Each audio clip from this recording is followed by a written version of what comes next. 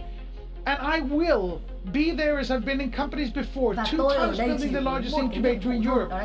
I will be there to lift you up, tap you on the back, give you advice, cheer you on, and we will build leaders and entrepreneurs all over the world. This is the passion and the reason why we're here. Chính xác hơn, chính xác hơn, chúng ta phải cảm nhận đủ cái nguồn năng lượng mà ngài Johan đã đưa cho tất cả chúng ta vừa tiếp cận trong ít phút vừa qua. Là chúng tôi ngồi đây, chúng tôi vẫn muốn mang đến một điều khác biệt, và chúng tôi sẽ tạo nên sự thành công cho các bạn. Việc chúng tôi làm ngay bây giờ là đi tìm những đối tác để kết hợp cùng với chúng ta để tạo nên sự thành công. Những lời hứa của ngài Johan từ tất cả những chương trình sự kiện trước đây chưa bao giờ trượt. Cứ mỗi lần ông hứa thì những sự kiện sau lại thành công. Wow, very inspiring. Quay trở lại với Jonas nha các bạn, founder của Crowd1. And I share everything he says about the future.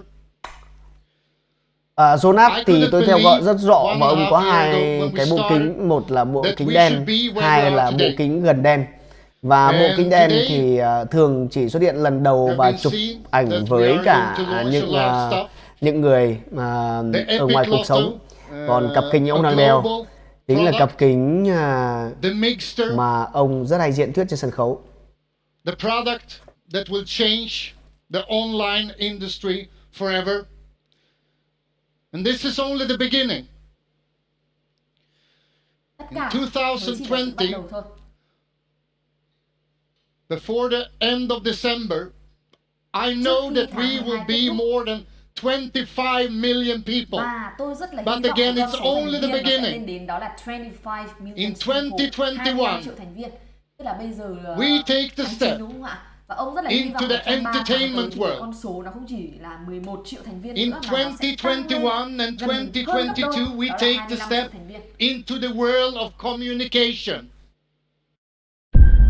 Ok mà. Và what is next?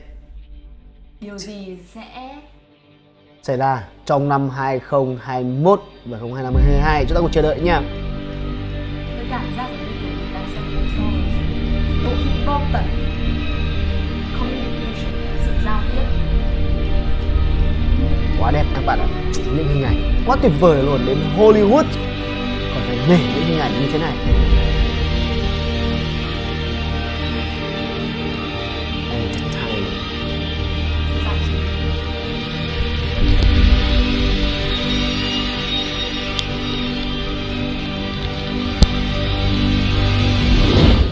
Đồ nó vẫn có nick mà.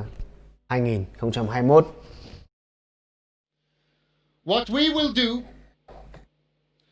is that we will change the world for tens and in the future for hundreds of millions of people.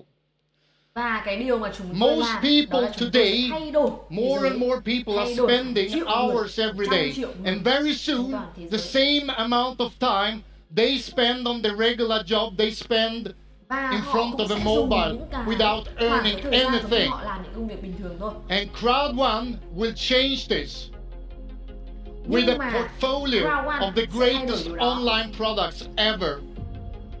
The time you spend online will be a profitable time with Crowd1.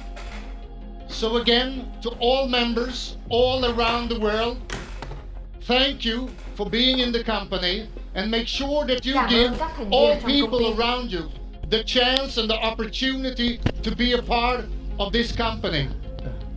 Because we will be here month after month, year after year, until we have changed the biggest industry of all time forever. Thank you very much. Xin cảm ơn ngài Jonat.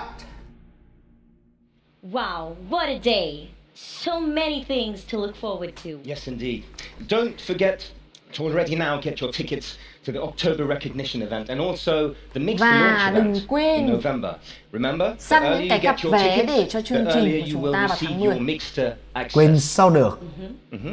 And I don't know about you, but we have really enjoyed this day, and I barely can't wait. Tôi không biết các bạn cảm thấy như thế nào, nhưng mà những người làm chương trình chúng tôi cảm thấy rất là hứng thú, cảm thấy rất là vui vẻ. What better way to end this great event?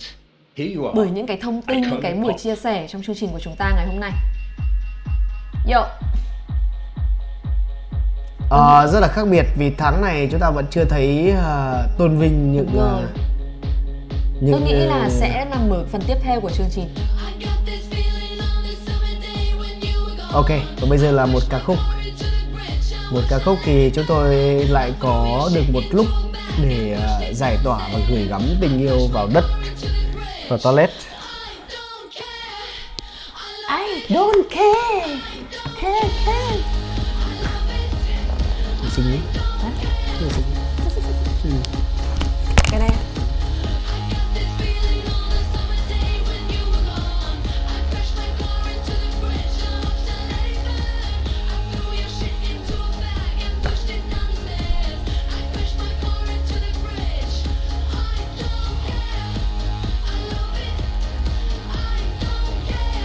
Rất là cảm ơn mọi người đã cùng tham gia chương trình buổi livestream trực tiếp từ kênh YouTube Crowd1 UK với anh Nguyên Dương và MC Cindy ngày hôm nay. Chương trình của chúng ta đã kéo dài được hơn 2 tiếng đồng hồ rồi, nhưng mà vẫn rất là cảm ơn mọi người kiên nhẫn để cùng enjoy cái sự kiện của chúng tôi ngày hôm nay, mặc dù chúng ta có những cái trục trặc ban đầu. Và Cindy hy vọng rằng là trong những cái chương trình tiếp theo thì chúng tôi rất mong muốn sẽ có một cái sự chuẩn bị tốt hơn để có thể mang đến một cái chương trình livestream phiên dịch cho mọi người với chất lượng tốt hơn nữa. Và mọi người hãy đừng quên subscribe, đăng ký kênh YouTube Crowd1 UK để cập nhật các cái chương trình livestream tiếp theo của chúng tôi ạ.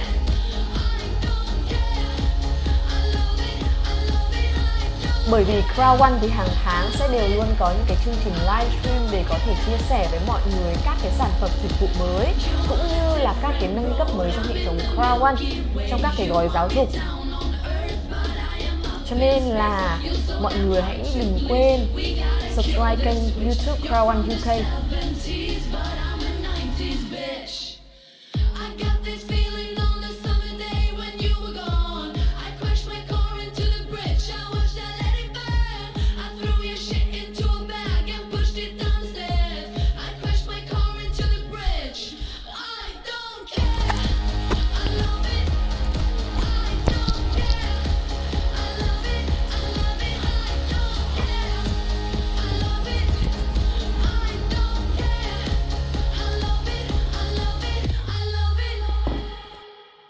Yeah.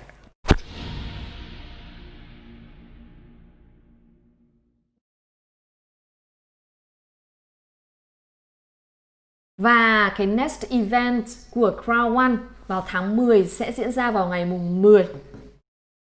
Mọi người nhớ săn các cái cặp vé để chúng ta có thể theo dõi chương trình livestream tiếp theo của Crowd1. Ok, ngày mùng 10 thì tôi lại ở bên các bạn.